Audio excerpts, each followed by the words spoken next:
One of the most daunting things about motorsports photography for me is when I go to a new track. There's this pressure to maximize your time at the track. You don't want to waste time just wandering around not knowing what to shoot, and it's always good to have a plan.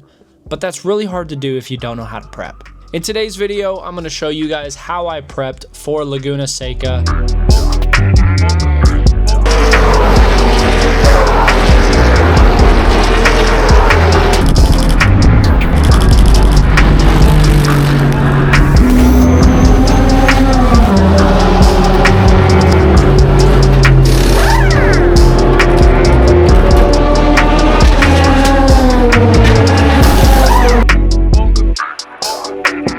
Now, since I have never been to Laguna Seca, we have to do some recon. We got to do some reconnaissance. So we're going to boot up the high-tech simulator and we're going to get some on-the-ground reconnaissance done.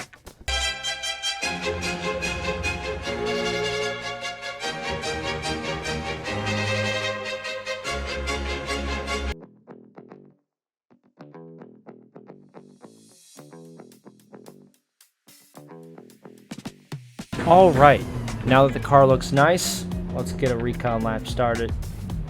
I'm stuck. I got stuck. I don't know what I'm doing. All right, now that we are unstuck, let's do our recon lap around this place. When you are in the reconnaissance simulator, it's always best to really explore the track and really get a feel for where all the locations are going to be. And you don't do that by taking the racing line. So you really have to get off-road and experience the track in its entirety. So always be sure to do that when you're in the high-tech simulator.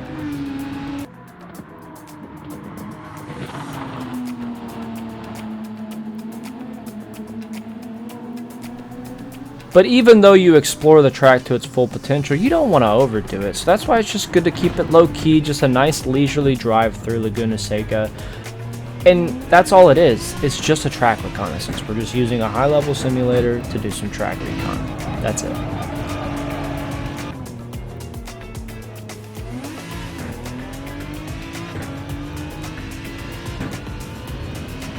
All right, and across the line, what do we do? A 130. Jeez, I wonder what happened.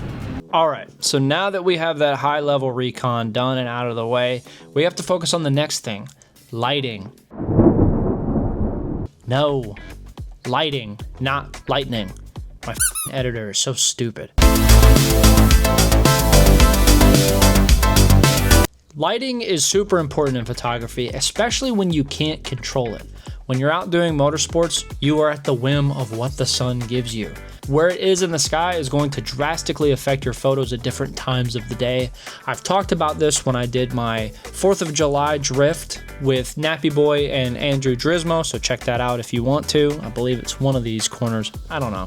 So to understand the best lighting for your photos, you have to do some more high-level research. I'm just kidding. Don't do this. I just put the coordinates of the track on a sun tracker and then map the times of what time I think a session's gonna be.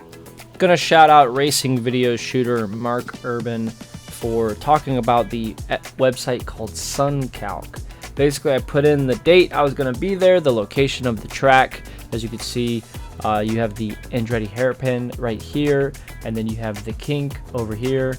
But then we're gonna look at the corkscrew. So, as you can see, the corkscrew is backlit most of the day.